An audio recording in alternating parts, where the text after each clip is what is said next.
Alright, meron tayong pull out na piston. Ayan, nag-lock ko. So, ayan. Ang gamit natin puller ito. Ito yung nagpo-pull out ng pin, yung alin. So, ito yung puller ng piston, pin, puller. Ayan. So, dahil ito, critical lang nangyari, hindi gumagalaw. So, grabe, oh. Nag-lock na to. Kaya, ang nito, diagnose ko dito is nag-lock yung piston. Tama. So, ayan, pull out natin. So, marami naman to sa online. Ang ginagawa namin dati dito is kumukuha kami ng tubo, tapos ikalso sa pader, tapos papaluin dito ng 8mm na socket. So, mas mahaba kasi yung oras doon na makonsume, kaya ito yung gagamitin natin. So, higpitan mo dyan. Saan mo para So, ayan.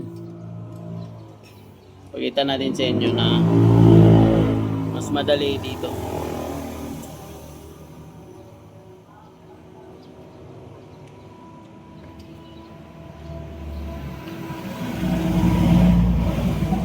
Okay. Ayan.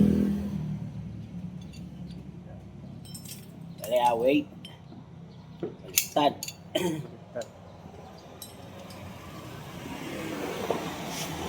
Okay. Bitawan mo na yun dyan. Yeah, thank you. Sige, bitawan mo. Hilahin na niya.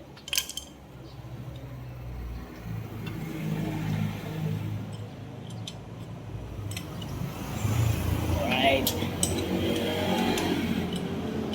So, ang tigas niya. Pwede mo nyo na may impact to. Pero mas, maganda yung ganito. Landahan na siya. Slowly. Baka kasi masira yung natin, thread ng puller.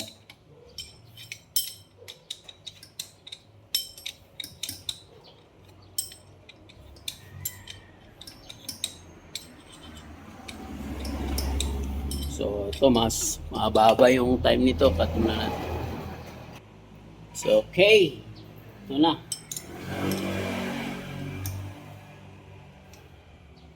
This is it. Pansit.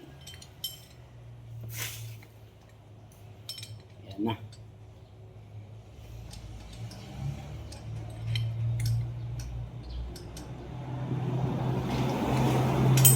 Tagal natin.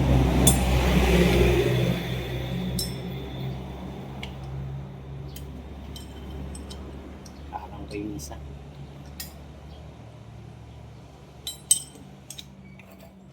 Tagal na. Tagal na. O, di ba? Matagal nga lang siya. Pero pag impact, saglit lang yan. Grabe katigas. Ayan o. So, alright. Yun lang ang tips ko sa inyo sa mga nag-lock. Hindi siya hassle. Sa mas madali siya kaysa dun sa pukpuk sa pader. Right?